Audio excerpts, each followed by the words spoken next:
I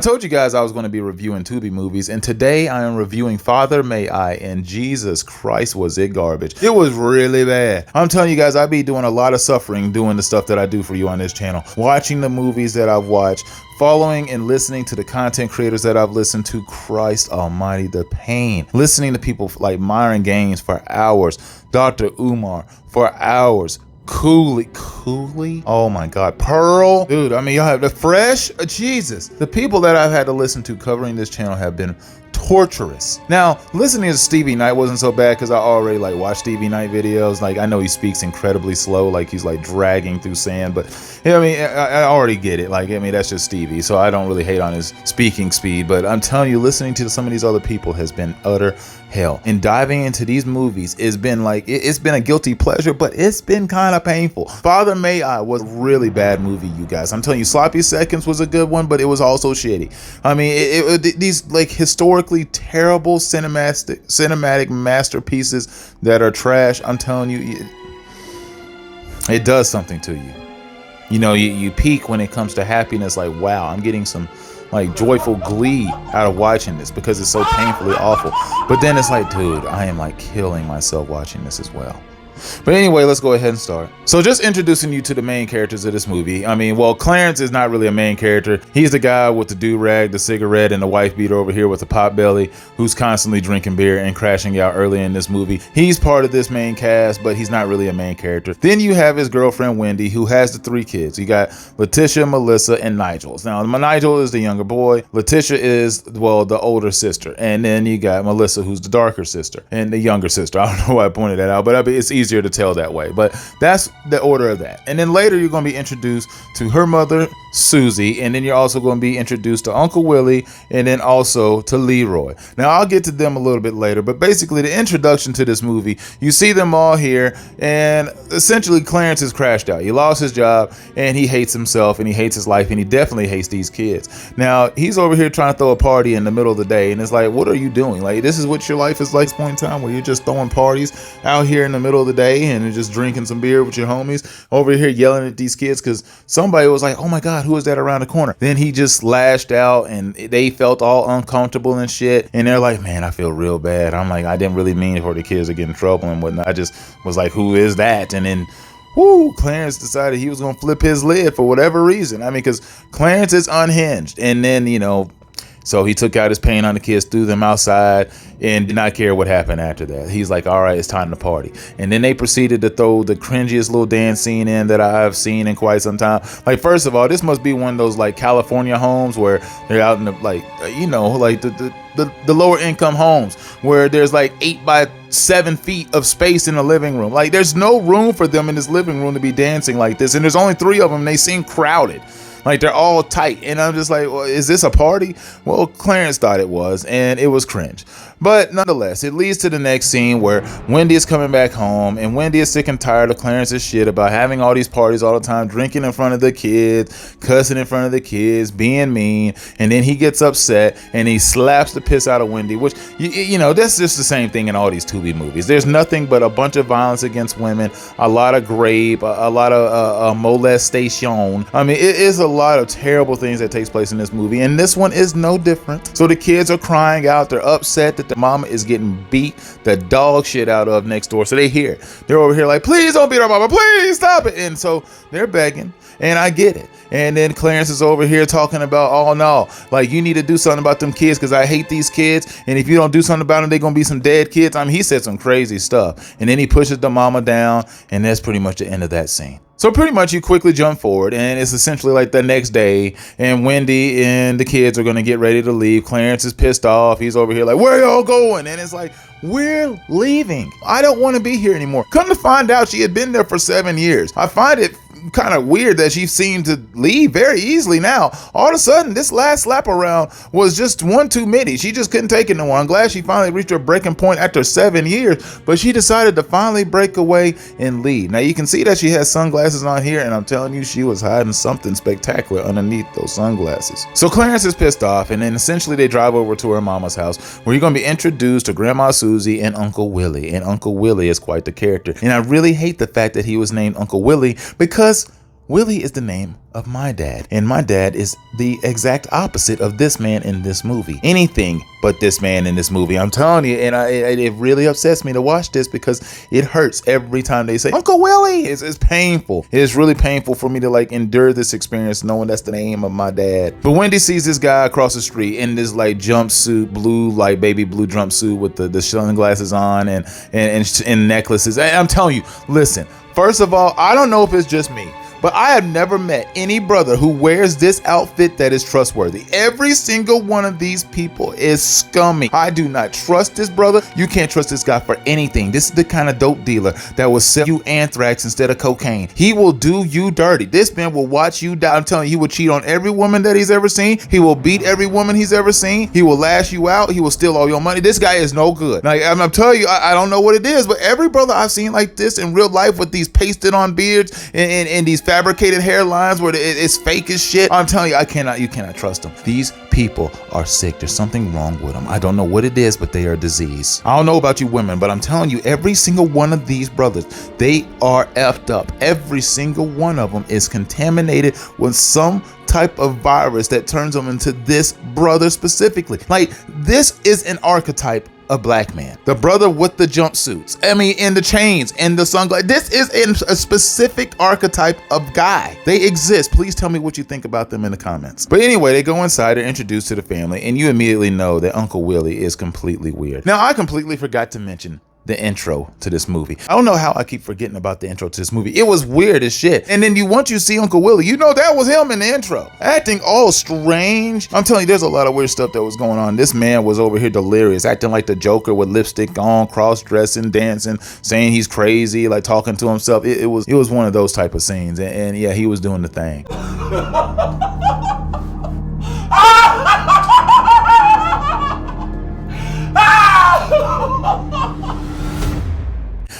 So I don't know, but also, like, okay, first of all, look at this guy. The guy's name is Lester in real life, and I'm sorry, Lester, but you have been typecasted to hell. Like, they have ruined your career by putting you in this movie. You're done. You're only going to be typecasted as the Geppetto touching children uncle. Like, you're done. Look at this headshot. When they saw this headshot, they saw Geppetto. They saw somebody that could definitely play the role of the character they were looking at. And I'm sorry. I'm so sorry. I feel like such a douche, because it's like now, like, your career is contaminated because of this film. Like, anytime you put up, you got to get rid of this headshot. You can no longer use this on your acting profile. If this is what you got on Actors Access, I'm telling you, get rid of it. Backstage, get rid of it. Whatever profile you have, burn this, Lester, because Lester, you are now associated with Uncle Willie forever. But speaking of Uncle Willie, they were basically sitting around at dinner, and he says a lot of weird stuff very early. Now, I can't even say this is dinner, but they're just together in the kitchen. And he says a lot of weird and strange stuff to the kids right there next to Wendy and her mother, and they just ignore it. It's like, oh, I mean, that's just Uncle Willie. It's like, dude, that shouldn't be just Uncle Willie. You know what I'm saying? He shouldn't be just saying these things to the kids. Like, why are you so interested in what they look like? Ooh, you look like, I like the way you're growing up. Like, sick stuff. I'm telling you, it was weird. Like I said, Uncle Willie is out of pocket in this movie. Completely out of pocket. I mean, some of the quotes that you hear is like, yo, I mean, listen, I'm pretty sure he got paid to say these things, and I get it. It's just acting. I would probably do some of the same things, but it's like, man, I don't know. I would have a hard time wanting to read some of these lines. And I mean, but if you're going to make it creepy, you got to make it creepy. I mean, you want to sell it, but damn, I mean, you got to be sitting here thinking, when I got to read these lines, like, this is about children. I mean, I know this is hypothetical, but still. I completely forgot to mention. So Wendy finally reveals this wound to her mother, and it's like, damn. I mean, this thing is huge. First of all, I only saw Clarence hit her one time. Like, I mean, I know he hit her one time too many, but this bruise looks like she got beat up by Javante Davis. I'm telling you, this is wild how big this bruise is on her face. Like, she got stomped. It looked like she got kicked with a Timberland. I mean, this thing, she is way too bruised. Like, it almost looks like she's got sickle cell. Like, she needs to go to the doctor and get checked out, because this level of bruising is unnatural. I'm sorry. I'm a little bit, I'm weary of what happened. I'm starting to think that she threw herself into another wall. You know what? I stand corrected. She got thrown into the wall after she got slapped. So this does make sense. But I also know those specific type of doors, they're not that hard. Like, a head could go through one of those doors very easily. Like, they're very hollow. That's some thin wood. Like, your fist would go right through that door if you decided to punch it with all your might. I know those doors. Her face still shouldn't be bruised like that. I take that back. So then we pan forward. Wendy's over here talking to the kids about we're going to look for a house for ourselves tomorrow. And tomorrow doesn't seem to come for quite some time. But she does say that to the kids before she goes out into the living room and has a conversation with Uncle Willie, who, for whatever reason, she doesn't pick up on any of the Geppetto vibes that were immediately going off as soon as the kids came into the house. And it was like, dang, man, this man could not wait for these kids to get here. Like, this man was already like riling up, getting an erection and a boner as soon as they showed up. I don't know how this stuff works, but it felt like this man didn't waste time. Like, he was immediately trying to like seek action. Like, it was strange to see. But he's having this conversation on the couch with his sister, and she's over here asking about when you're going to settle down.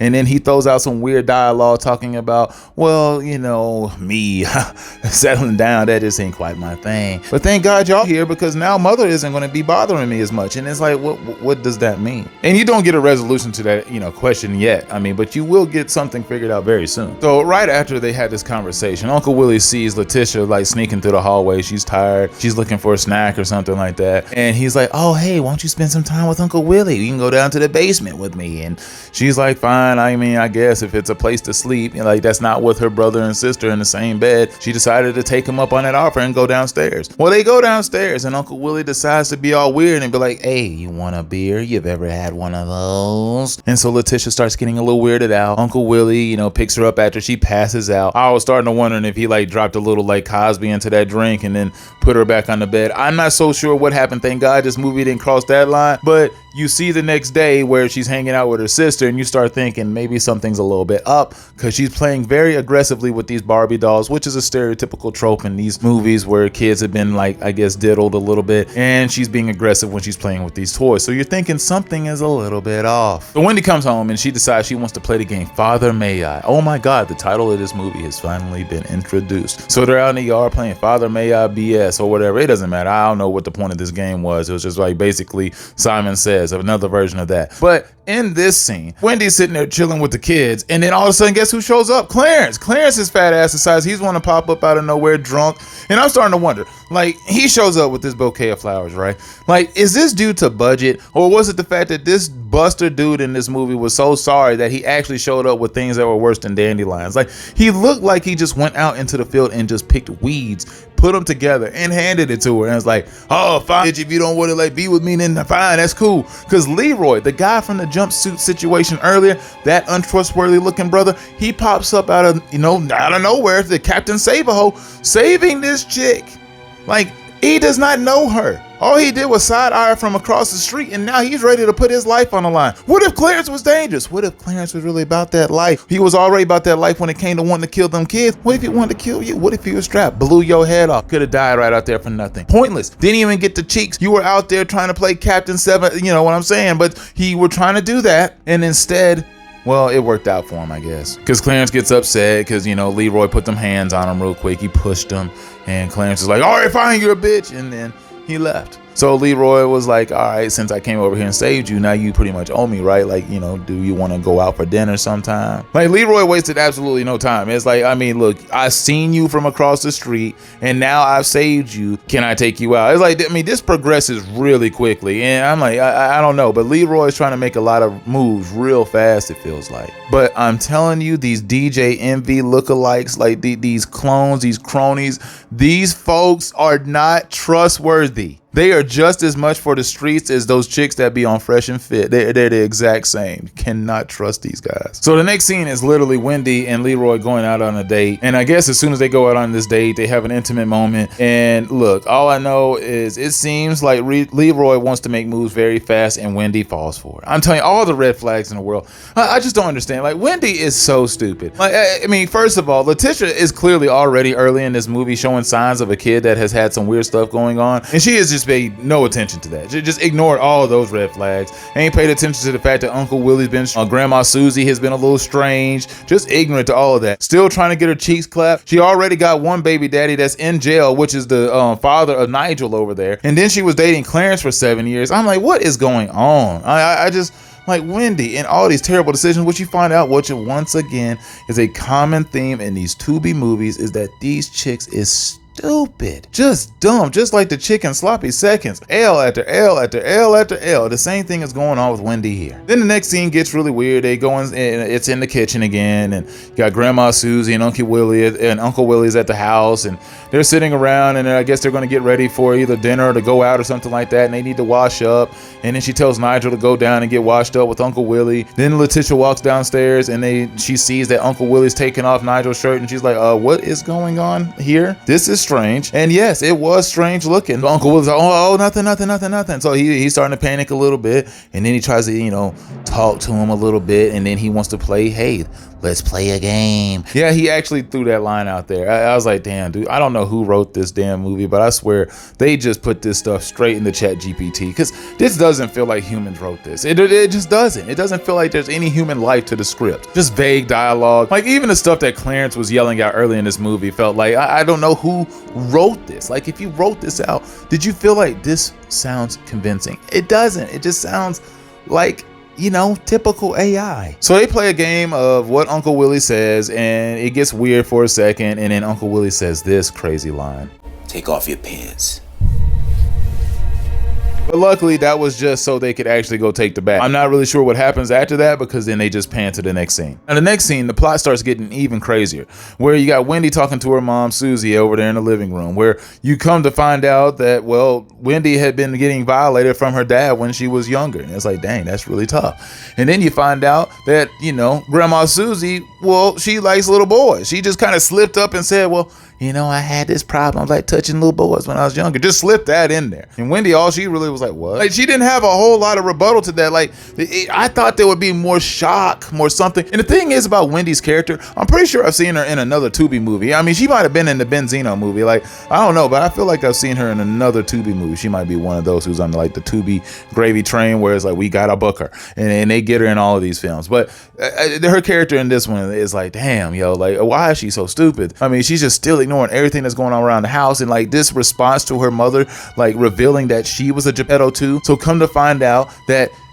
in this flashback that took place randomly during the scene, because you find out now this crazy shit where she was actually getting Uncle Willie to clap her cheeks. That's why Uncle Willie is at this house. I was wondering earlier in this movie, like, why is this 40-something-year-old man at this house? Like, this mama seems very capable. She doesn't seem like she's disabled. She doesn't seem like she needs you for any type of assistance getting around, feeding her, bathing her, any of that. Like, so why are you here? Do you not have a job? What's going on with your life? You don't want to settle down. You don't want to do anything. So what is your role here? Come to find out, he was basically her sex slave. And I mean, they have this fantasy, like this fetishization with all this like sex slavery in these Tubi movies. Good Lord, I can't speak again. But still, they just seem to have this in every single one of these films that I've noticed so far. But Uncle Willie is smashing his mama. So basically, he had both parents married together, both of them Geppettos. Don't even know if both of the Geppettos knew that both of the Geppettos were Geppettos. And so you're stuck in this situation where it's like, is this genetic? Because now Uncle Willie's over here doing the same thing to the kids, trying to touch the little boys and the little girls. Like, he don't know which one he wants the most. And he's smashing his mama. So I'm trying to figure out, is he the victim? I mean, it's